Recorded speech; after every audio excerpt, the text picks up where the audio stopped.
Here I am Shweta. तो आज हम यहाँ पर आए हैं मिस्टर परवीन शर्मा जी का इंटरव्यू लेने के लिए, जो कि एक बहुत फेमस यूट्यूबर हैं। इनका अपना एक कोरियोग्राफर चैनल है जो कि बहुत ज़्यादा हिट जा रहा है। आज के टाइम पर इनके 12 लाख सब्सक्राइबर्स हैं, जो कि छोटी बात नहीं है। तो चलिए आज हम इनका स्वागत करते हैं और इनसे तीखे सवाल करते हैं। तो परवीन शर्मा जी, सबसे पहले तो आप हमें ये बताइए कि आपने डांस कौन सी एज में स्टार्ट किया और आपके डांस के गुरु कौन रहे हैं? बहुत बहुत धन्यवाद कि आपने मुझे मौका दिया आपके साथ बैठने का, और आपका आभार इसके लिए। तो मैंने डांस जो शुरू किया था वो बहुत छोटी उम्र में ही शुरू कर दिया था। मैं बचपन में शायद 5 या 6 साल का था जब मैंने डांस करना शुरू कर दिया था। और मेरे बड़े भैया डांस करते थे, तो मैं वो जब सिखाते थे तो मैं गेट के नीचे से देखता था, छिप छिप के देखता था डांस। अच्छा। हाँ, क्योंकि वो मुझे अंदर नहीं आने देते थे। मैं बच्चा था और भीड़ ज़्यादा होती थी सीखने वालों की, तो मैं छिप छिप के देखता था। उसको मैंने देख देख के ही डांस करना शुरू कर दिया था। तो मेरी उम्र शायद 5 या 6 साल की थी उस वक्त। तो ये बड़ा ही इंटरेस्टिंग था मेरे लिए उनको देखना। तो वो एक बच्चे के दिमाग में छप जाती ना बातें, तो वो वाला था कि अंदर वो चीज़ें छप गई। तो उसके बाद फिर धीरे धीरे इंटरेस्ट बना और फिर डांस करना शुरू कर दिया। तो जहाँ तक बात मेरे डांस गुरु की है, तो मेरे सबसे पहले गुरु मेरे बड़े भैया हैं, संजय शर्मा जी। क्योंकि मैं उनको छिप छिप के देखता था, तो मैंने डांस करना वहीं से सीखा, तो उनको ही मैं अपना गुरु मानता हूँ। उसके बाद मैंने विधिवत मतलब अच्छे तरीके से डांस सीखा। मेरे गुरु जी हैं पंडित वेद व्यास जी, रोहतक से हैं, हरियाणा से ही हैं। उनसे मैंने 8-9 साल तक कथक डांस की ट्रेनिंग ली, और उन्होंने उसके साथ मुझे बहुत सारी नॉलेज भी दी दूसरे डांसेस की भी, जो आज मेरे बहुत काम आ रही है। तो मैं अपने गुरुजनों का बहुत बहुत आभार करता हूँ कि आज उन्होंने मुझे इस लायक बनाया कि मैं आपके साथ बैठा हूँ। तो ये बहुत छोटी बात नहीं है कि 5-6 साल का बच्चा डांस क्लास देख रहा है, अपने बड़े भैया को देख रहा है, अपने आइडल को देख रहा है। तो ये बहुत अच्छी बात है और आपके गुरुजी को तो हम भी प्रणाम करना चाहेंगे। तो इसके बाद मैं आपसे सर ये पूछना चाहूँगी, आपको यूट्यूब चैनल बनाने का विचार कैसे आया? देखिए मैंने क्योंकि बताया कि मैं उस परिवार से था या उस माहौल से था जहाँ पर डांस को थोड़ा सा कम अच्छा माना जाता था, और सीखने और सिखाने के माध्यम बहुत कम थे। तो उसके बाद मैंने सीखा, जहाँ से भी सीखा मैंने, फिर उसके बाद विधिवत ट्रेनिंग ली। मैंने डांस में एमए किया, तो स्कूल में जॉब किया। उसके बाद फिर मुझे लगा कि मैं अपनी कला उन लोगों तक पहुँचाऊँ जिन तक ये नहीं पहुँच पा रही, क्योंकि उस माहौल को मैंने देखा है कि डांस लोगों से बहुत दूर रहता है। तो उसके लिए मैंने फिर कोशिश की कि मैं यूट्यूब के माध्यम से ये अपनी कला लोगों तक पहुंचाऊं। तो फिर मैंने शुरू किया कि आसान डांस स्टेप्स गृहिणियों के लिए, या जिनको डांस नहीं आता उनके लिए, या फिर ऐसे लोगों के लिए जो घर बैठे डांस सीख सकते हैं, जो बाहर नहीं जा सकते, जो जिनके पास पैसा नहीं है या माहौल नहीं है या परिवार सपोर्ट नहीं करता, उनके लिए मैंने कोशिश की कि मैं उनको सिखा पाऊँ घर बैठे ही हो, तो उनकी थोड़ी सहायता हो जाए। इसके लिए मैंने अपना यूट्यूब चैनल स्टार्ट किया, और सबके आशीर्वाद है, सबके प्यार से आज वो ठीक ठाक चल रहा है। तो चलिए, हम भी यही चाहेंगे कि बहुत अच्छे से चले आपका चैनल। तो एक क्वेश्चन और पूछना चाहूँगी सर आपसे मैं, आपने ये अपना चैनल कब स्टार्ट किया और सक्सेस कब मिली? मेनली लोग ये भी बना तो लेते हैं चैनल, तो उनको सक्सेस कब मिल रही है वो भी मैं आपसे जानना चाहूँगी सर, प्लीज़ बताइए।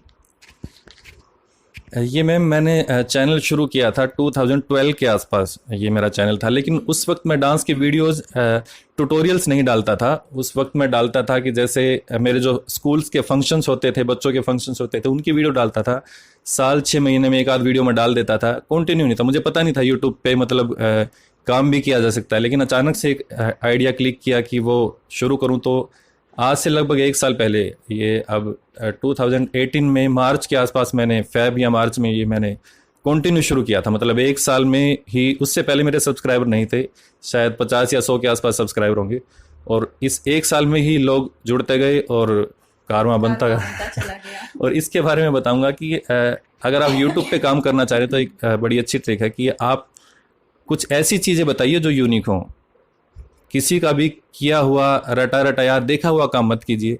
क्योंकि मेरी जो पहली वीडियो वायरल हुई थी वो इसी कारण से वायरल हुई थी कि मैंने बेसिक सिखाया था, फ्रंट बेस और बैक बेस का, जिसमें कि पाँव आगे और पीछे, ये किसी ने भी नहीं सिखाया था। एक यूनिक चीज़ थी, और जिनको डांस नहीं आता उनके लिए तो ये बिल्कुल अलग हट के चीज़ थी। तो लोगों ने इसको काफ़ी सराहा और वो वीडियो वायरल होगी। अगर आपकी पहली ही वीडियो मिलियंस में चली जाए तो उसके बाद आपका चैनल में शायद ज़्यादा दिक्कत नहीं आती। और उसका कारण यही था कि उसमें कुछ यूनिक था, कुछ डिफरेंट था, कुछ हटके था। तो जो भी नए यूट्यूबर्स हैं उनके लिए मैं बताऊंगा कि आप कुछ ऐसा काम कीजिए जो यूनिक हो, क्योंकि मैं मैक्सिमम देखता हूँ कि यूट्यूब पे लोग ऐसी चीज़ें डालते हैं जो किसी का चोरी किया होता है या कहीं से देखा हुआ होता है। तो यूनिक करेंगे तो 100% सक्सेस आपको मिलेगी।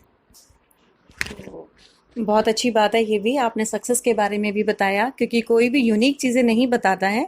तो हमें बहुत अच्छा लग रहा है आपने ये बताया, और ये बात भी बहुत अच्छी है कि हम घर बैठे सीख सकते हैं। हम अगर कोई डांस क्लास नहीं ज्वाइन कर पा रहे हैं, अभी तो फिटनेस के लिए भी इतना डांस ज़रूरी हो चुका है, तो प्लीज़ आप परवीन शर्मा कोरियोग्राफी चैनल को सब्सक्राइब करें और देखें कि किस तरीके से बैक स्टेप और सर ने फ्रंट स्टेप बताया है, हम उसको भी देखकर सीख सकते हैं। इसके बाद सर मैं ये पूछना चाहूँगी आपसे, यूट्यूब पर अब तक आपकी कितनी अर्निंग हो चुकी है?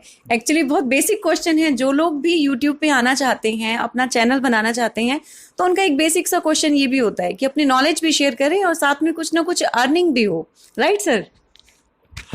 देखिए, जहाँ तक अर्निंग का सवाल है तो इतना ज़्यादा नहीं हो पाता है, बस वो बाइक का खर्च वगैरह निकल जाता है, तेल वगैरह का तो इतना ज़्यादा नहीं, बस सेवा भाव है कि लोगों की सेवा करते हैं। बाकी ठीक है, जो कुछ ऊपर का मिल जाता है उसको सहर्ष हम स्वीकार कर लेते हैं, और इससे ज़्यादा कुछ खास है नहीं इसमें। चलिए, कोई बात नहीं। अच्छा सर, ये बताएं, आप अपने पहला जो आपका डांस कंपटीशन हुआ था उसके बारे में सर बताइए। अच्छा, ये बड़ा दिलचस्प एक किस्सा है, मैं आपको बताता हूँ कि जब मैं छोटा सा था, शायद 7 या 8 साल का था, 5-6 में मैंने डांस शुरू किया था, 7 या 8 साल का था। तो हमारे यहाँ पर एक लड़का होता था जो जवान था उस वक्त, मैं जब बच्चा था तो जवान था, उसका नाम था परदेसी। तो एक और हमारे क्षेत्र में परदेसी जी हैं, वो मेरे सम्मानीय हैं, मैं उनकी बात नहीं कर रहा हूँ। एक और लड़का था जिसका नाम था परदेसी, तो वो डांस करता था, और उस टाइम में मिथुन जी के सॉन्ग चलते थे ज़्यादा, तो उसके ऊपर वो डिस्को करता था, और मैं मेरे भाई को देख के ब्रेक डांस करता था, वेव वगैरह निकाल लेता था, मिरर के स्टेप कर लेता था, तो काफ़ी अट्रैक्टिव लगते थे।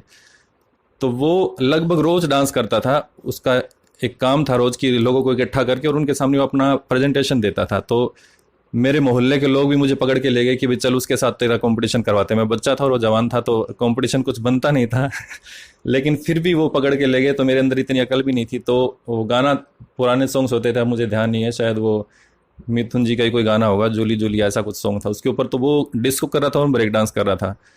तो वो कंपटीशन मैंने जीत लिया था और लोगों ने काफ़ी पसंद किया था, और ओपन कंपटीशन था, चारों तरफ लोग बैठे हुए थे, मैं और वो डांस कर रहे थे बीच में।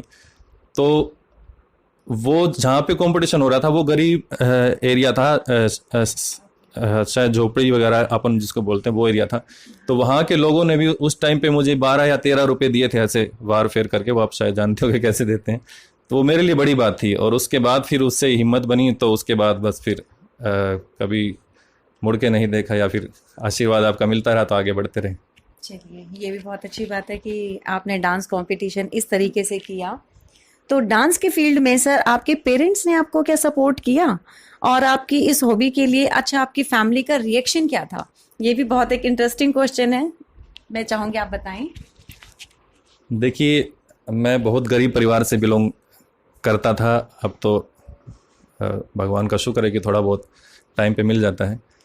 तो उस वक्त मेरे फादर मज़दूर ही थे, और हमारा पहले मेरे फादर दूध का काम करते थे, दूध बेचते थे घर घर जाके, और उसके बाद उन्होंने एक तेल मिल में भी काम किया। तो मैं बहुत गरीब फैमिली से बिलोंग करता हूँ, और उस फैमिली में अगर कोई डांस करे तो उसको उस नज़र से नहीं देखा जाता, क्योंकि वो चाहते हैं कि उनका बच्चा पढ़ लिख के थोड़ा सा बढ़े तो उनकी हालत थोड़ी सी ठीक हो, और डांस में इतनी अर्निंग नहीं लगती थी लोगों को। तो ये माहौल बनाया मेरे घर पे मेरे बड़े भाई साहब ने, संजय शर्मा जी ने, जो आजकल मुंबई में हैं, और उनकी एक फ़िल्म की कंपनी है, अच्छा सेट है वो 9X फिल्म्स के नाम से उनका खुद का प्रोडक्शन हाउस है।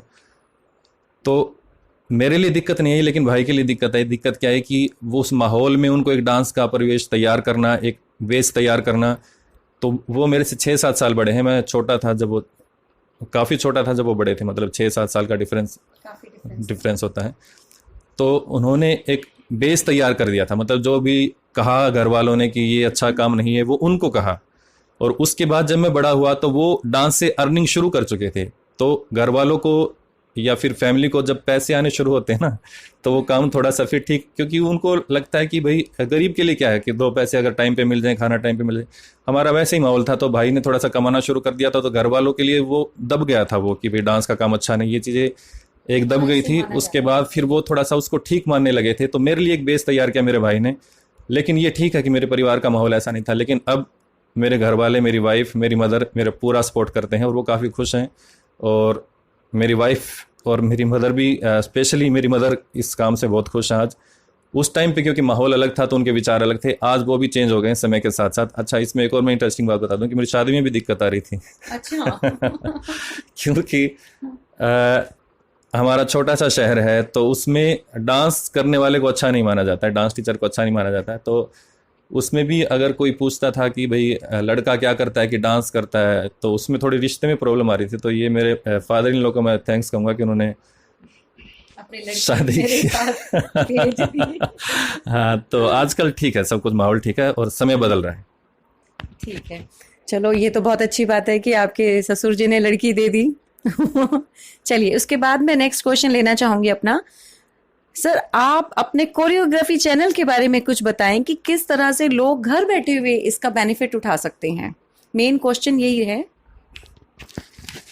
इसके लिए मेरे चैनल की शुरुआत ही मैंने इसी बेस से की थी, लोग घर बैठ के डांस सीखे। और उसके लिए मैंने पहले कुछ बेसिक वीडियोस डाली थी जिसमें बेसिक स्टेप्स बताए गए थे कि डांस कैसे करें।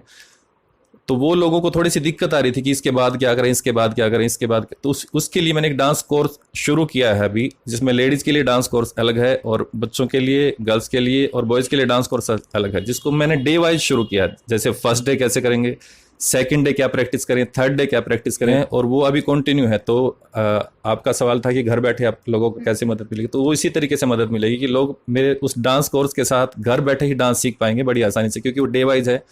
डे के अकॉर्डिंग आप डांस की प्रैक्टिस कर सकते हैं, जैसे first day, second day, third day. इसके लिए हम उसको लेवल भी बढ़ाते रहेंगे, बिगिनर लेवल, इंटरमीडिएट लेवल, फिर उसको आगे एडवांस लेवल तक हम लेके जाएंगे। तो ये भी बहुत अच्छी बात है कि आप स्टार्टिंग से सीख सकते हैं और आप भी कंपटीशन में पार्टिसिपेट करके और जीत भी सकते हैं, राइट। तो सर, इतने थोड़े समय में आपको इतनी पॉपुलैरिटी कैसे मिली? देखिए, इसमें मेरी पूरी टीम का हार्ड वर्क है। मेरे साथ जो लोग काम करते हैं, मनोज जी हैं और मेरा पूरा ग्रुप है, अश्विनी भाई साहब है, संदीप जी, ये शायद आप लोग उनको, जो पर्दे के पीछे रहते हैं उनको आप शायद नहीं जानते होंगे, पर्दे के ऊपर जो रहते हैं मनोज और मैं रहते हैं उनको आप जानते हैं। दूसरा क्या कि गुरुजनों का कुछ सिखाया हुआ था, बेसिक था, जो मैं आपको सिखा रहा हूँ, जो आपको पसंद आ रहा है, ये था। तीसरा क्या कि सबसे इंपॉर्टेंट भूमिका रहती है कि दर्शकों की, आप लोगों की, कि वो लोग आपके काम को कैसे पसंद करते हैं। कई लोग अच्छा काम कर रहे हैं, मेरे से भी अच्छा काम कर रहे हैं, मुझसे अच्छा काम कर रहे हैं, लेकिन वो ज़्यादा सक्सेस नहीं हो पा रहे हैं। तो बस वो आपका प्यार है, जनता का प्यार है, कुछ बड़ों का आशीर्वाद है, मेरे गुरुजनों का आशीर्वाद है, टीम का सपोर्ट है। इन सब के साथ मिल के चल पड़े, बस आगे निकल गए, जल्दी सक्सेस मिल गई। ठीक है, अच्छी बात है। और सर, आपसे ये पूछना चाहूँगी, आपको आपके यूट्यूब चैनल के लिए गोल्डन बटन मिला है। सबसे पहले तो ये बताइए कि ये गोल्डन बटन होता क्या है, और इसको मिलकर जब आपको ये मिला तो आपको कैसा फील हो रहा है? देखिए, गोल्डन प्ले बटन यूट्यूब देता है जब आपके 1 मिलियन सब्सक्राइबर क्रॉस हो जाते हैं, तो उसके ऊपर यूट्यूब एक मोमेंटो देता है, एक सर्टिफिकेट देता है। वो मोमेंटो गोल्डन कलर का होता है, ऐसा नहीं कि वो गोल्ड का ही होता है। तो वो गोल्डन प्ले बटन बोलते हैं उसको। यूट्यूब का जो प्ले बटन है उसके ऊपर वो मार्क किया होता है, वो गोल्डन प्ले बटन है। 1 मिलियन सब्सक्राइबर्स के ऊपर मिलता है। तो ऑब्वियसली कि जब ऐसे सम्मान आपको मिलते हैं तो हमें लगता है कि हम सही काम कर रहे हैं और हमें और आगे अच्छा काम करने के लिए प्रोत्साहन मिलता है। तो खुशी होती है कि यूट्यूब भी इस तरह से प्रोत्साहित करता है क्रिएटर्स को, और सब लोगों का प्यार है। और मैं आगे भी ऐसे ही आपके लिए सेवा करता रहूँगा और नए नए ट्यूटोरियल्स बनाता रहूँगा। बहुत अच्छी बात है। तो ये थे मिस्टर परवीन शर्मा जी, जो कि एक फेमस यूट्यूबर हैं। इनका अपना चैनल है परवीन शर्मा कोरियोग्राफी। अगर आपने इसे सब्सक्राइब नहीं किया है तो प्लीज़ सब्सक्राइब करिए, ताकि जो भी इनके डांस स्टेप्स आते हैं, जो जो ट्यूटोरियल्स आते हैं, आप वो देख सकें। तो हमारी इनकी भविष्य के लिए यही कामना रहेगी, हम यही विश करेंगे कि ये दिन दूनी रात चौगनी तरक्की करें और ऐसे ही बार बार हमारे चैनल पर आके अपने इंटरव्यू देते रहें। So thank you friends. बहुत बहुत धन्यवाद।